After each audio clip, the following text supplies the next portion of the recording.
ನಮಸ್ಕಾರ ಸ್ನೇಹಿತರೆ, ನಾನು ನಿಮ್ಮ ಆಶಾಸ್ ಕಿಚನಿಂದ. ಸ್ನೇಹಿತರೆ, ಇವತ್ತು ನಾನು ನಿಮಗೆ ತೋರಿಸ್ಕೊಡ್ತಾ ಇರೋದು ಮೊಸರು ಸಾರು. ಈ ಬೇಸಿಗೆಗೆ ಈ ಥರದ್ದು ಸಾರುಗಳು ಮಾಡಿಕೊಂಡು ತಿಂದ್ಬಿಟ್ರೆ ತುಂಬ ಆರೋಗ್ಯಕ್ಕೂ ಒಳ್ಳೆಯದು. ಮತ್ತೇನಪ್ಪ ಅಂತಂದರೆ ಮೊಸರು ಸಾರು ಅನ್ನಕ್ಕೂ ಚೆನ್ನಾಗಾಗುತ್ತೆ ಮತ್ತು ಮುದ್ದೆಗೂ ಚೆನ್ನಾಗಾಗುತ್ತೆ. ಬನ್ನಿ ಈಗ ಯಾವ ಥರ ಮಾಡೋದು ಅಂತ ಹೇಳ್ಕೊಡ್ತೀನಿ. ಅದಕ್ಕೆ ಬೇಕಾಗಿರುವಂಥ ಪದಾರ್ಥಗಳು: ಹಸಿಮೆಣಸಿನ್ಕಾಯಿ, ಕೊತ್ತಂಬರಿ, ಬೆಳ್ಳುಳ್ಳಿ, ಸ್ವಲ್ಪ ಶುಂಠಿ, ಜೀರಿಗೆ, ಒಗ್ಗರಣೆಗೆ ಈರುಳ್ಳಿ ದಪ್ಪ ದಪ್ಪ ಹೆಚ್ಕೋಬೇಕು. ಮತ್ತು ಇದು ಕಡ್ಲಿಬೇಳೆ ಮತ್ತು ಅಕ್ಕಿ ಒಂದು ಸ್ವಲ್ಪ ನೆನಾಕಿಟ್ಟು ಮಿಕ್ಸಿ ಮಾಡ್ಕೊಳಕ್ಕೆ ಇಟ್ಕೋಬೇಕು. ಇದನ್ನ ಒಗ್ಗರಣೆಗೆ ಸಾಸಿವೆ, ಕರಿಬೇವು ಮತ್ತು ಅರಿಶಿನ. 1/4 ಲೀಟ್ರ್ ಅಷ್ಟು ಮೊಸರು ತಗೊಂಡಿದ್ದೀನಿ. ಬನ್ನಿ ಹೇಗೆ ಮಾಡೋದು ಅಂತ ತೋರಿಸ್ಕೊಡ್ತೀನಿ. ಮೊದಲಿಗೆ ನಾನು ಹಸಿಮೆಣಸಿನ್ಕಾಯಿ ಮತ್ತು ಕೊತ್ತಂಬರಿ, ಬೆಳ್ಳುಳ್ಳಿ, ಶುಂಠಿ, ಜೀರಿಗೆ, ಆಮೇಲೆ ಈ ಅಕ್ಕಿ ಮತ್ತೆ ಏನು ಕಡ್ಲಿಬೇಳೆ ನೆನಾಕಿದ್ನಲ್ಲ ಇದಿಷ್ಟನ್ನು ನಾನು ಗ್ರೈಂಡ್ ಮಾಡ್ಕೊಂಡ್ ಬರ್ತೀನಿ. ಈ ರೀತಿಯಾಗಿ ಪೇಸ್ಟ್ ಮಾಡ್ಕೊಂಡಿದ್ದೀನಿ ನುಣ್ಣಗೆ. ಈಗ ಮೊಸರನ್ನ ಸ್ವಲ್ಪ ಬೀಟ್ ಮಾಡಿ ಇಟ್ಕೋತೀನಿ. ಬೀಟ್ ಮಾಡ್ಕೋಬೇಕು. ಸ್ವಲ್ಪ ನೀರು ಹಾಕ್ತೀನಿ. ಇಷ್ಟು ಬೀಟ್ ಮಾಡಿ ಇಟ್ಕೊಂಡ್ರೆ ಸಾಕು. ಈಗ ಒಂದು ಪಾತ್ರೆಗೆ 2 ಟೇಬಲ್ ಸ್ಪೂನ್ ಅಷ್ಟು ಎಣ್ಣೆ ಹಾಕಿದ್ದೀನಿ. ಎಣ್ಣೆ ಕಾದ ಮೇಲೆ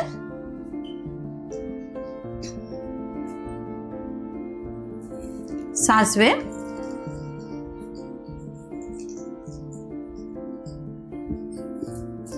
ಕರಿಬೇವು, ಇದು ಚೆನ್ನಾಗಿ ಚಟಪಟ ಅಂತ ಸಿಡಿಬೇಕು.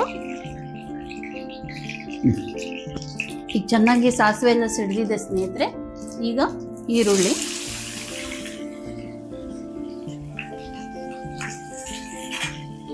ಇದನ್ನು ಚೆನ್ನಾಗಿ ಬಾಡಿಸ್ಕೋಬೇಕು ಸ್ನೇಹಿತರೆ.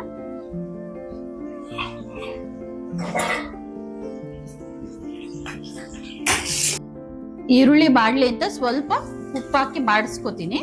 ಆಮೇಲೆ ಮೊಸರು ಏನು ಬೀಟ್ ಮಾಡ್ಕೊಂಡಿದ್ನಲ್ಲ ಅದಕ್ಕೊಂದು ಸ್ವಲ್ಪ ಉಪ್ಪು ಹಾಕ್ತೀನಿ. ಆಮೇಲೆ ರುಚಿಗೆ ನೋಡ್ಕೊಂಡ್ಬಿಟ್ಟು ನೀವು ಉಪ್ಪು ಬಳಸ್ಬೋದು. 1 ಚಿಟಿಕೆ ಅರಿಶಿನ. ಇವೆಲ್ಲ ಚೆನ್ನಾಗಿ ಹಸಿ ವಾಸನೆ ಹೋಗೋ ಮಟ್ಟ ಹುರ್ಕೊಳ್ತಾ ಇರಬೇಕು. ನೆಕ್ಸ್ಟ್ ಏನು ನಾನು ಪೇಸ್ಟ್ ಮಾಡಿ ಇಟ್ಕೊಂಡಿದ್ನಲ್ಲ ಆ ಪೇಸ್ಟ್.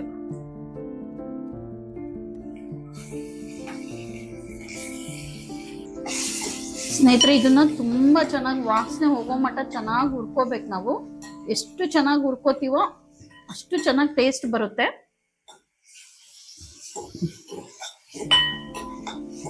ಮಿಕ್ಸಿ ಮಾಡಿ ಇಟ್ಕೊಂಡಿದ್ನಲ್ಲ ಅದಕ್ಕೇನೆ ಸ್ವಲ್ಪ ನೀರು ಹಾಕ್ಬಿಟ್ಟು ಇದಕ್ಕೆ ಹಾಕ್ತಾ ಇದ್ದೀನಿ. ಈಗ ಇದು ಚೆನ್ನಾಗಿ ಕುದಿಬೇಕು ಸ್ನೇಹಿತರೆ. ಒಂದು 3 ಇಂದ 4 ನಿಮಿಷ ಚೆನ್ನಾಗಿ ಕುದಿಯಕ್ಕೆ ಬಿಡೋಣ. ನೋಡಿ ಸ್ನೇಹಿತರೆ, ಈ ತರ ಕಲರ್ ಚೇಂಜ್ ಆಗುತ್ತೆ. ಆವಾಗಲೇ ಇದ್ದಿದ್ದ ಕಲರು ಈಗಿದ್ದ ಕಲರು ಚೇಂಜ್ ಇದೆ. ಈ ತರ ಕಲರ್ ಬರೋ ಮಟ್ಟ ನಾವು ಬಾಡಿಸ್ಕೋಬೇಕು. ನೆಕ್ಸ್ಟ್ ಇದನ್ನ ನಮಗೆ ಮೊಸರಿಗೆ ಎಷ್ಟು ಬೇಕು ಅಷ್ಟು ಗೊಜ್ಜು ಹಾಕೊಂಡ್ಬಿಟ್ಟು ಇನ್ನು ಮಿಕ್ಕಿದ ಗೊಜ್ಜನ್ನ ನಾವು ಸ್ಟೋರ್ ಮಾಡಿಕೊಂಡು ಯೂಸ್ ಮಾಡ್ಕೋಬಹುದು. 1 ವಾರದ ಮಟ್ಟ ನಾವು ಯೂಸ್ ಮಾಡ್ಬೋದು. ಮೊಸರು ಎಷ್ಟು ಬೇಕಷ್ಟು ನೋಡಿ ಹಾಕೋಣ ಸ್ನೇಹಿತರೆ. ಈಗ ಇದನ್ನ ಆಫ್ ಮಾಡಿಡ್ತೀನಿ. ಇದು ಫುಲ್ ತಣ್ಣಗಾಕ್ಬೇಕು. ಬಿಸಿದೆ ನಾವೇನಾದ್ರು ಮೊಸರಿಗೆ ಹಾಕ್ಬಿಟ್ವಿ ಅಂದ್ರೆ ಮೊಸರು ಹೊಡೆಯುತ್ತೆ. ಅದಕ್ಕೆ ಈ ಗೊಜ್ಜಿದೆಲ್ಲ ಸಂಪೂರ್ಣವಾಗಿ ತಣ್ಣಗಾಗಕ್ ಬಿಡೋಣ. ಅಷ್ಟ್ರ ಮಟ್ಟ ಬೇಕಾದ್ರೆ ನೀವು ಮುದ್ದೆ ಮಾಡ್ಕೊಳತಿದ್ರೆ ಮಾಡ್ಕೋಬಹುದು. ನೋಡಿ ಸ್ನೇಹಿತರೆ, ನಾನು ಇಷ್ಟು ಮೊಸರಿಗೆ ಇಷ್ಟು ಗೊಜ್ಜು ತಗೊಂಡಿದ್ದೀನಿ. ಇದನ್ನ ಹಾಕ್ಬಿಟ್ಟು ಚೆನ್ನಾಗಿ ಕಟ್ಟಾಡಿಸ್ಕೋಬೇಕು. ನೆನಪಲ್ಲಿಡಿ, ಮಸಾಲೆ ಐತಲ್ಲ ತಣ್ಣಗಾದ್ಮೇಲೆ ಹಾಕ್ಬೇಕು. ಬಿಸಿದು ಹಾಕಿದ್ರೆ ಮೊಸರು ಒಡೆದ್ಬಿಡುತ್ತೆ. 1 ಚಿಟಿಕೆ ಉಪ್ಪು. ಸ್ನೇಹಿತರೆ, ಈಗ ಇದನ್ನ ಸರ್ವ್ ಮಾಡೋಣ ಬನ್ನಿ. ಸ್ನೇಹಿತರೆ, ಬಿಸಿ ಮುದ್ದೆ ಜೊತೆಗೆ ಮೊಸರು ಸಾರು ಹಾಕೊಂಡು ತಿಂತಾ ಇದ್ರೆ ಅದ್ರ ಮಜಾನೇ ಬೇರೆ. ಬನ್ನಿ ಹೇಗಿದೆ ಅಂತ ರುಚಿ ನೋಡಿ ಹೇಳ್ತೀನಿ.